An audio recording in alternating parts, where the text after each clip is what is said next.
Thank you all for coming out. My name is Samraj. I'm an engineer at Databricks.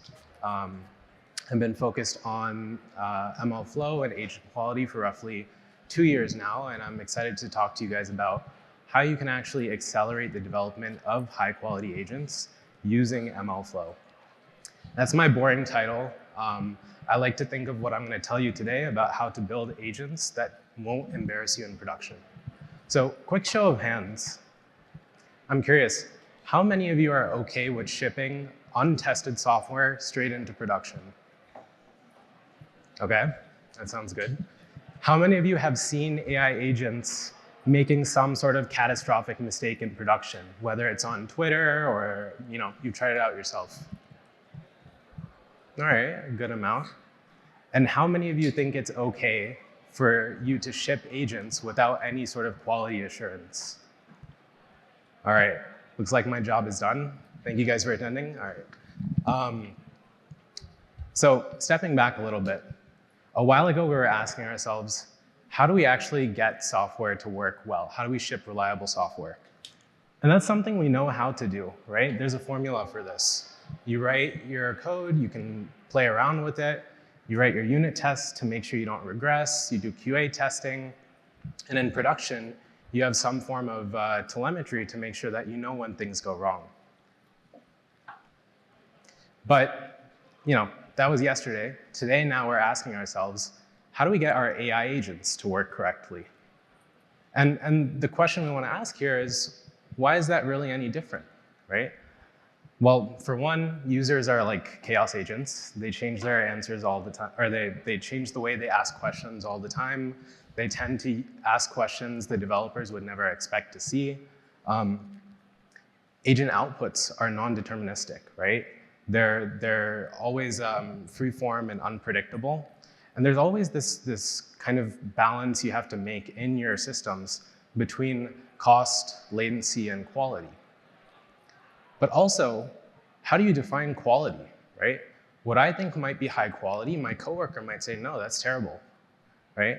And a lot of the time, the developers that are building out these agents, they're not the domain experts. If I'm building out like a medical agent or an agent for a financial institution, a lot of the time, the developer doesn't really know the domain that they're working in.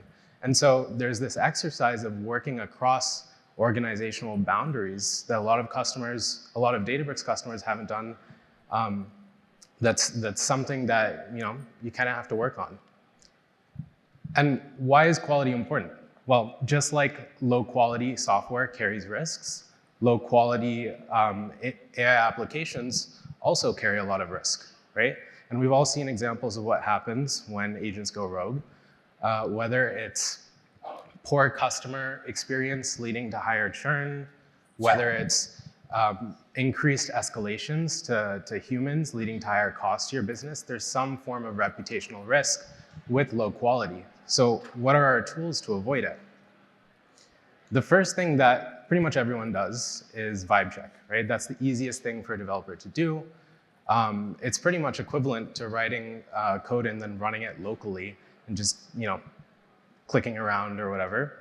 But it's not sufficient for many cases, right? Especially when domain expertise lies somewhere else, not with your developer. When the developer doesn't know exactly how the agent is going to be used. And at the end of the day, it's not scalable for your developer to really stress test your agent by themselves. You just wouldn't go to production with software just clicking around in your UI and not having any additional checks. So the thing that I want to call out here is that having observability and evaluations are critical. And observability is your first step to high quality, both in production and in development. This kind of unlocks your ability to do evaluations. And the types of evaluations we're going to focus on are offline evaluations. This is sort of like your systematic testing, your unit tests, your QA tests, as well as online evaluations, which are, in addition to any sort of existing instrumentation you have on your agents, they're sort of the quality assurances you have in production. And together, these complete the quality story. I'm going to talk about how MLflow makes each of these seamless. But what is MLflow? MLflow is an open source GenAI platform, and it manages the end-to-end GenAI lifecycle. And there's a bunch of different capabilities here, like tracing, which is your rich end-to-end observability, so you can see step-by-step what's happening when your agent executes. There's evaluation, which we're going to talk about a bunch, but it essentially contains ways for you to get quality signal from human feedback and then scale up that human feedback using AI judges. There's features regarding versioning and maintaining prompts, parameters, code. There's a gateway to kind of control and audit LLM and agent access with guardrails on top. And the cool thing is MLflow is open source. It supports a ton of LLM and agentic frameworks, and it's built on top of open standards like OpenTelemetry. So you don't actually even have to be in MLflow to get your data in. MLflow is one of the most widely adopted open source platforms for ML and GenAI, and we work with thousands of customers to kind of get agents into production. And we're building tools that kind of combine these learnings from these companies so that we can pass it on to the open source community and everyone else. So let's talk about some of the problems that people face when they're actually deploying their agents into production. And the first one we're going to talk about is debugging agents is hard, right? My first instinct as a software engineer is always to add print statements, right? But at the end of the day, this is not sufficient for agents with unbounded and non-deterministic actions.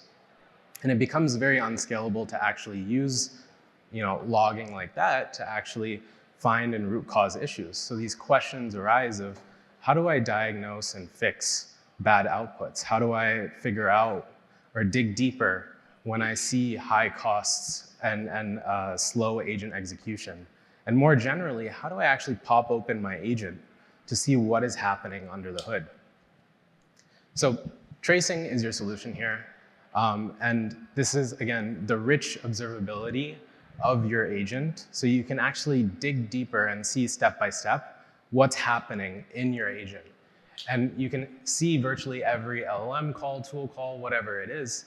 In this example, you can see I asked my agent to read through a code base.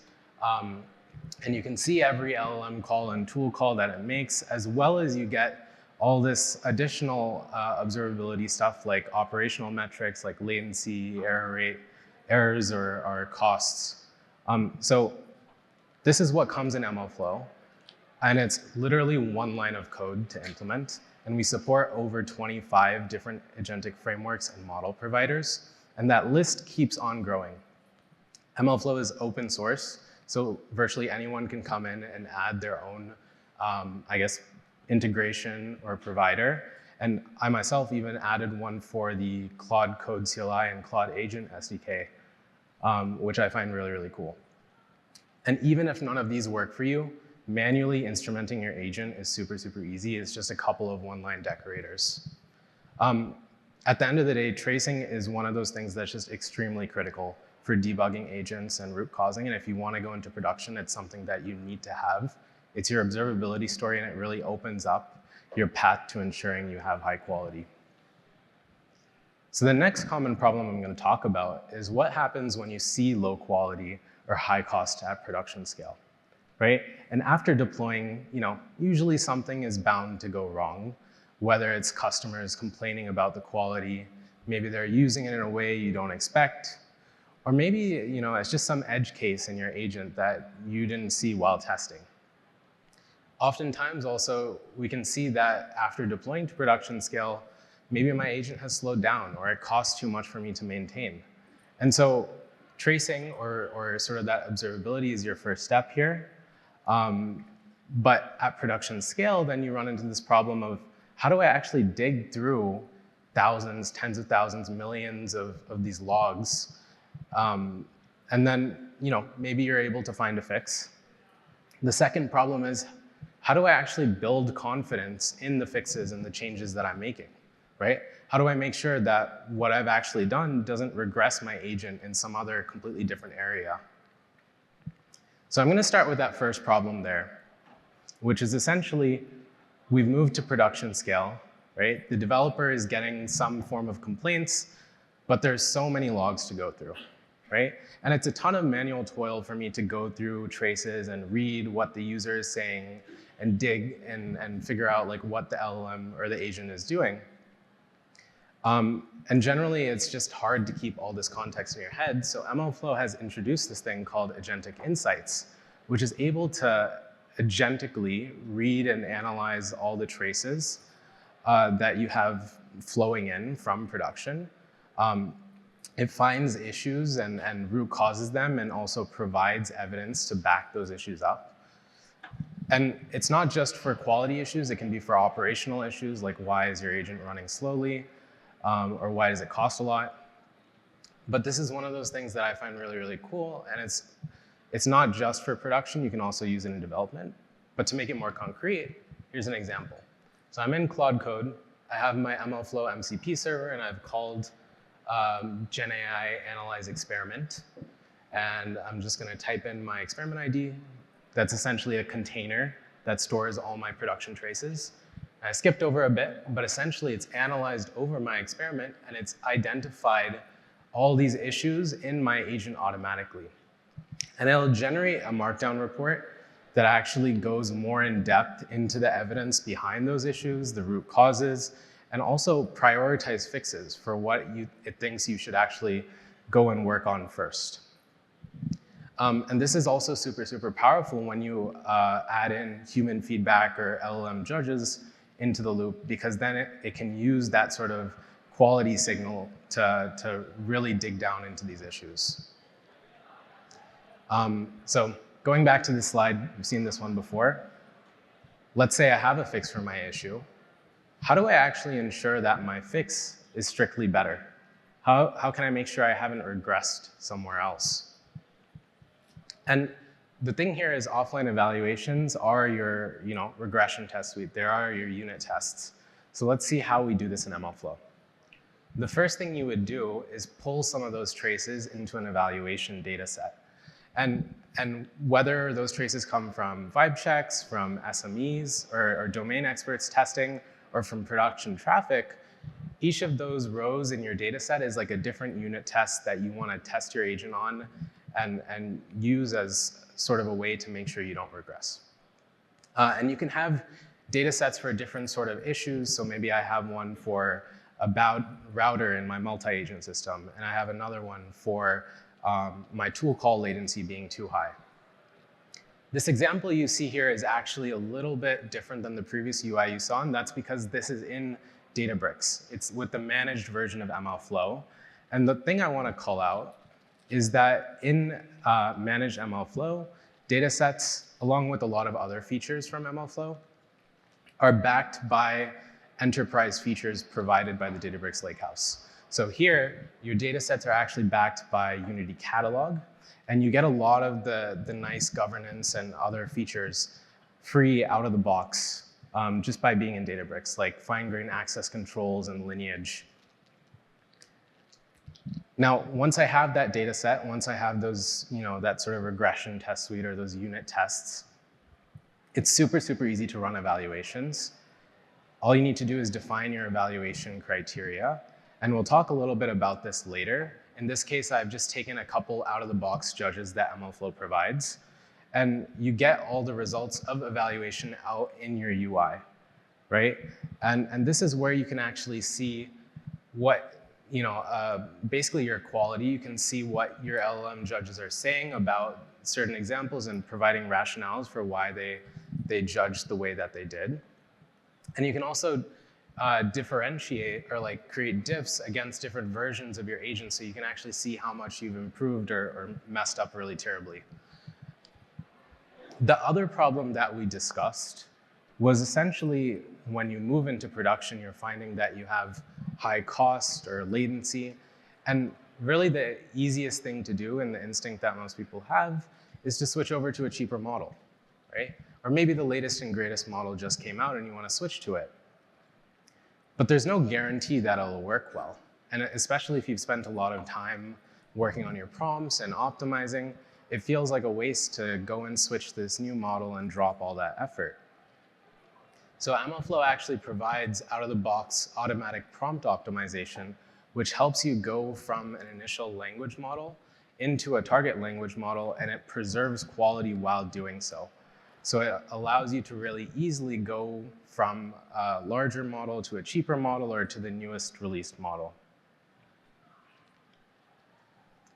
The third problem that I want to talk about is that creating evaluations is a difficult problem. And this is something that I kind of alluded to earlier. But coming up with evaluation criteria is not easy.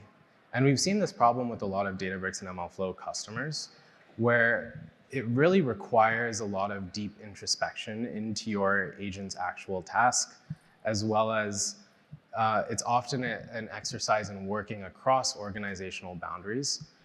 And we recommend that a lot of people do this when they're starting to build out their agent. It's like test-driven development. A lot of customers that didn't do that had to eventually come back and go through this process again. But at the end of the day, it's not an easy thing to do, and we provide workshops and help our customers guide them through this process. But even once you have that criteria, it's hard to translate that into automatic judges that you can actually trust, right? And the goal of these judges is to replace human labeling effort and this human quality signal with something that's automated. But a lot of the time we see people saying, hey, this works for me in some cases, but in other cases I just completely disagree with it, right? So let's show you how MLflow actually helps you build judges that you can trust. The first problem that we that I talked about is essentially getting my judge to agree with my domain expert can be quite difficult. And if you've ever used evaluations, or maybe you tried out judges, as I mentioned, you'll see, hey, this works for some scenarios, but in other scenarios, it actually doesn't. And a lot of the time, the out-of-the-box judges that companies provide don't know about your domain. And so they struggle to actually provide that domain-specific quality signal you need. And this often becomes an exercise in prompt optimization. It's especially painful if it's, again, across organizational boundaries. It kind of feels like a game of whack-a-mole where you might fix one issue and your domain expert will come back and say, hey, it's broken on this other issue now. And so Databricks, or MLflow, has provided this new API that allows you to align your judges with human feedback on those traces that you saw earlier. So that human feedback could be something like, hey, I agree with what this judge is doing, or no, I don't agree and this is why. Or it could be the domain expert basically saying, as a judge, this is how I would label this example, and this is why. And we've packaged this into sort of this intuitive judge builder workflow UI, which helps guide you through the process of actually building out your judges and making sure they agree with your domain experts. So it essentially takes you from the process of creating your judges to adding examples that your judges should learn from, and then labeling those examples, and then eventually aligning your judge. And you can see here, I got my judge to agree with my domain expert from 50% of the time to 100% of the time. And you can also really dig deep and see where that judge changed its mindset and how the human feedback affected how the judge judges. The other thing that I'm really, really excited about is agent as a judge. And so I'm gonna kind of paint a picture here using this example here. This may not be the best example, but essentially, when you have complex evaluation criteria, especially in agentic AI, it's very difficult to express it simply. A lot of people, and this is regardless of if you're in MLflow or not, have to write complex trace traversal code to actually go through, figure out the structure of the trace, then pull in the right things that the judge needs to actually judge. So in this example, I say, please ensure the third tool call in the trace is the expected tool call. So I need to go and pull all the tool calls out of my trace. I would need to go and find the expectation wherever that lives, and then I need to match it together or provide it to a LLM. And this becomes painful to do when building out evaluations. It's brittle because as your agents change, your evaluations might stop working. At the end of the day, it's just tedious to maintain.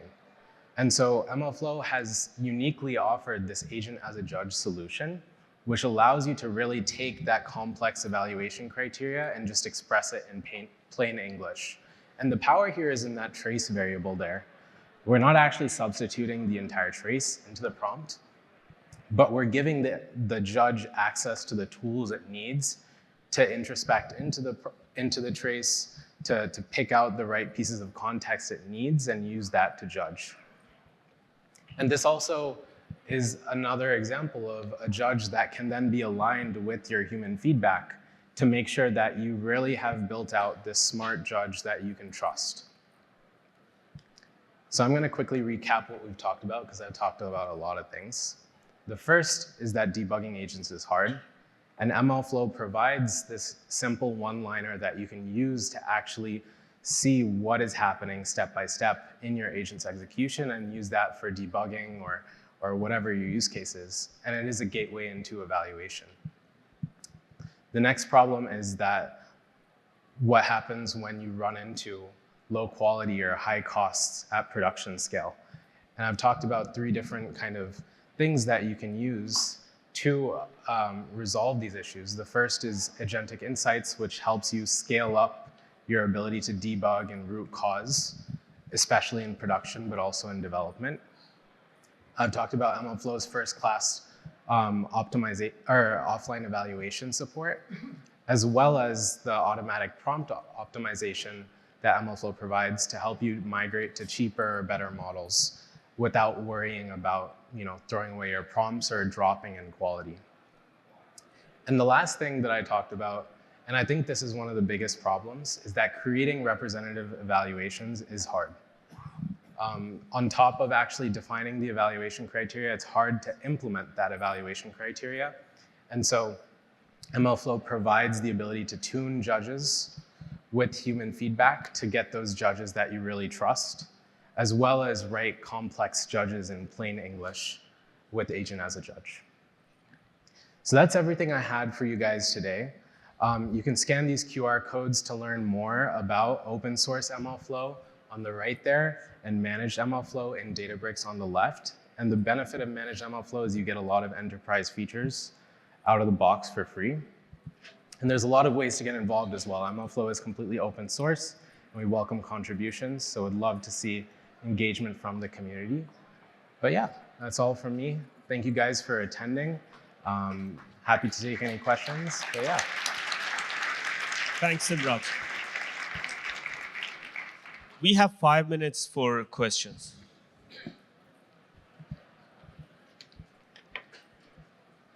I'll come back to the front.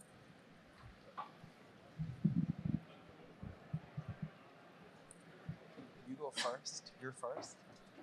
You go first, and then you'll be second. Hello.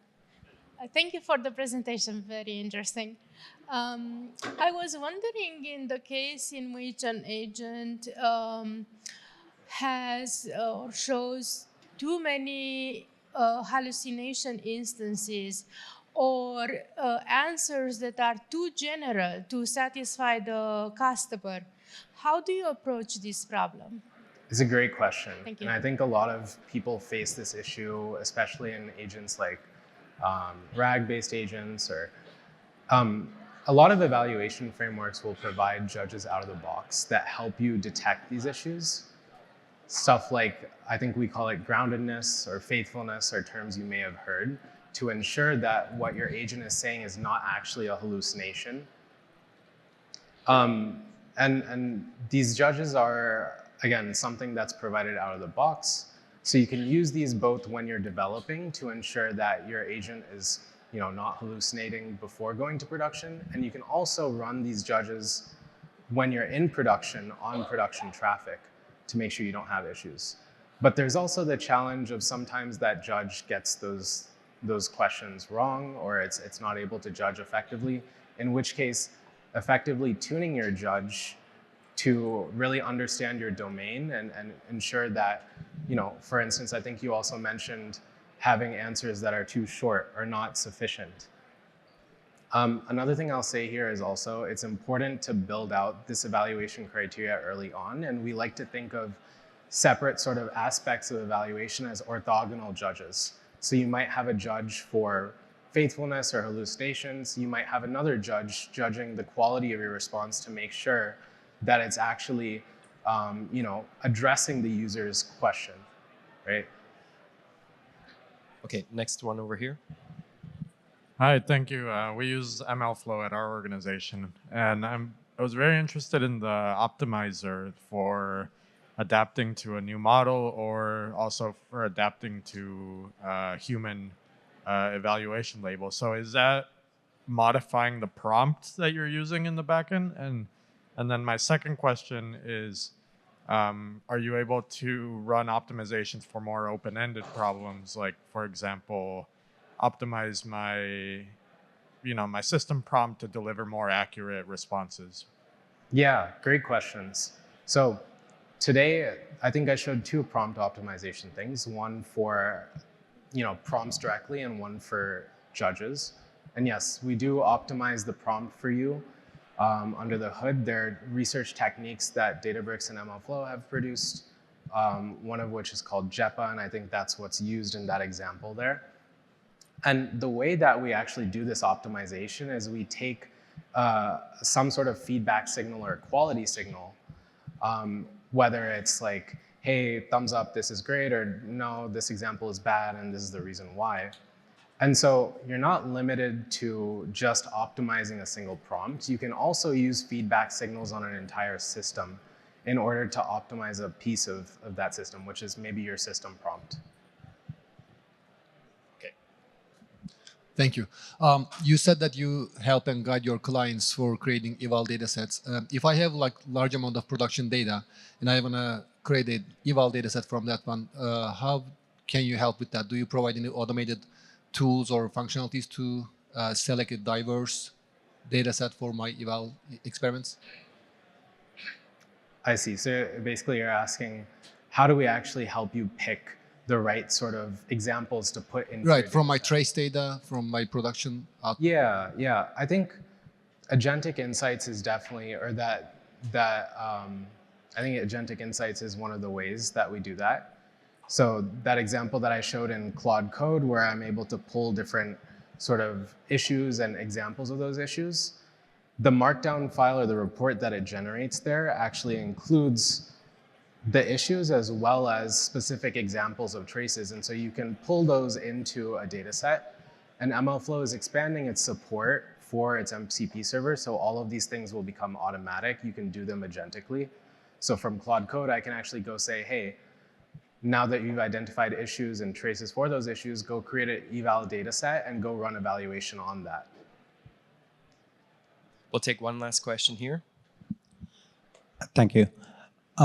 If you use managed MLflow, do you have to be in the Databricks ecosystem, or can you just use it in your own development? Yeah, great question. So there's actually 3 ways to use MLflow. You can use MLflow open source. You can also use MLflow within Databricks, which is managed MLflow. And you can also use MLflow kind of through your own infrastructure. You can remote host it through your own infrastructure. So that third option is probably what you're looking for. And if you go to the open source MLflow docs, it'll guide you through the process of how you can actually host MLflow yourself and use it in that way. But to be clear, you won't get the enterprise features that Databricks offers if you host it yourself. All right, thank you guys so much.